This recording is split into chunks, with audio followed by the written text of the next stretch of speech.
মইনামতি তোমালোকৰ ঘৰলৈ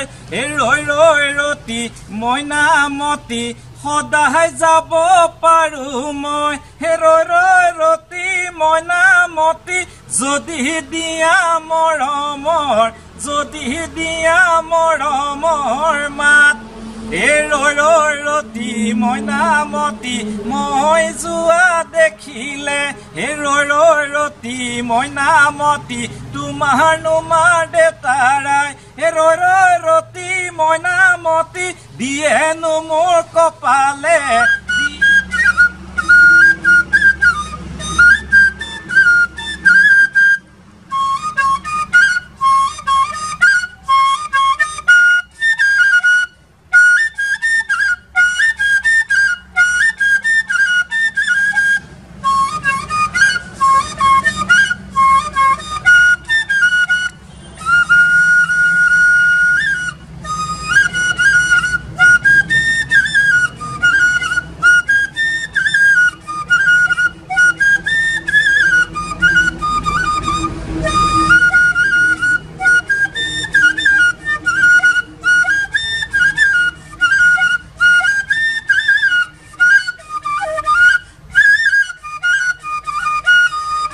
চেনি গগনা বজাই কেনি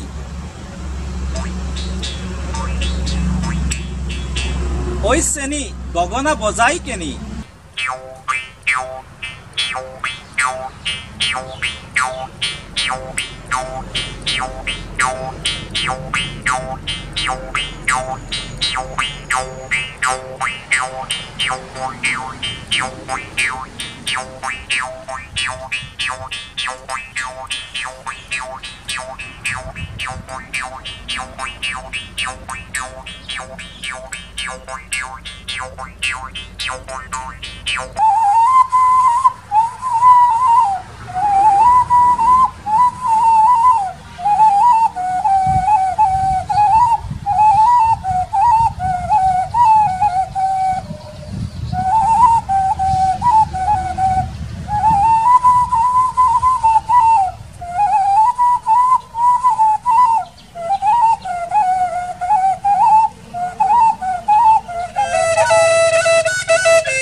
মই আসলতে শিক্ষক বা যিয়ে নহওঁ কিন্তু প্ৰথম কথা হৈছে মই অসমীয়া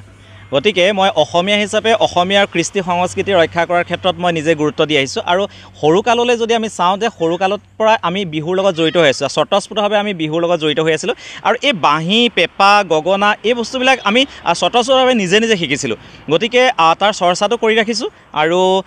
নতুন প্ৰজন্মই যাতে শিকিব পাৰে তাৰ কাৰণেও চেষ্টা কৰি ৰাখিছোঁ হয় হয় হয় মানে মই ছাত্ৰ ছাত্ৰীসকলকো অনুপ্ৰাণিত কৰিব বিচাৰিছোঁ তেওঁলোককে এই বাদ্যযন্ত্ৰৰ লগত চিনাকি কৰাই দিছোঁ তেওঁলোকৰ লগত মই বিহু গানৰ অভ্যাস কৰাইছোঁ বিহুৰ সম্পৰ্কে তেওঁলোকক জনাইছোঁ আৰু পেঁপা কেনেকৈ বজাব লাগে পেঁপা কেনেকৈ তৈয়াৰ কৰিব লাগে বাঁহী কেনেকৈ তৈয়াৰ কৰে বাঁহী কেনেকৈ বজায় সেই কথাবিলাক মই তেওঁলোকৰ লগতে সহভাগ কৰিছোঁ আৰু তেওঁলোকৰ পৰা মই এই সহায়ো পাইছোঁ মানে যথেষ্টখিনি ল'ৰালি মানে আমি সৰুকালতে যেতিয়া আছিলোঁ সৰুকালতে বিহু বুলি ক'লে আমি চিধা গছ তললৈ দৌৰ মাৰোঁ আমাৰ এজোপা এইখিনিত ডাঙৰ গছ এজোপা আছিলে তাতে সাতভনী বিহু দল বুলি আছিলে আৰু আমি ইয়াতে সকলো গৈ পেলাই আমি সাতভনী বিহু দলত আমি তাতে গৈ বিহু মাৰিছিলোঁ কিন্তু এতিয়া সেই দৃশ্যপট নাই সলনি হ'ল আমাৰ গছৰ তলত বিহু মাৰিবলৈ কোনো নোযোৱা হ'ল আমি গোটেই ঘৰে ঘৰে আমি হুঁচৰি গাই ফুৰিছিলোঁ হুঁচৰি গাওঁতে আমাক কোনোবাই 10 টকা দিয়ে কোনোবাই 5 টকা দিয়ে যোনে যি দিয়ে তামোল পাণ এযোৰৰ লগত যোনে যি দিয়ে তাকেই লওঁ আমি গতিকে তাতে কোনো মানে ব্যৱসায় নাছিলে হুঁচৰিটোক লৈ পেলাই বিহুটোক লৈ কিন্তু আমাৰ সেই কথাবিলাক খুব মনত পৰে আৰু এতিয়া কিছু কিছু ক্ষেত্ৰত মানে বেয়াও লাগে যে আজিৰ প্ৰজন্মই সেই বস্তুটো এৰি দিছে গছৰ তলৰ বিহু এৰি দিছে চোতালৰ বিহু এৰি দিছে আৰু বিহুটোক মানে বাণিজ্যৰ ক্ষেত্ৰলৈ লৈ গৈছে গতিকে অকণমান কেতিয়াবা মনটো বেয়াও লাগে আচলতে আপুনি বিচৰা বাতৰি পাব কেৱল নিউজ 18 এপত নিউজ 18 এপ ডাউনলোড কৰিবলৈ স্ক্যান কৰক এই QR code. Google Play Store তো পাব এই নিউজ 18 এপ।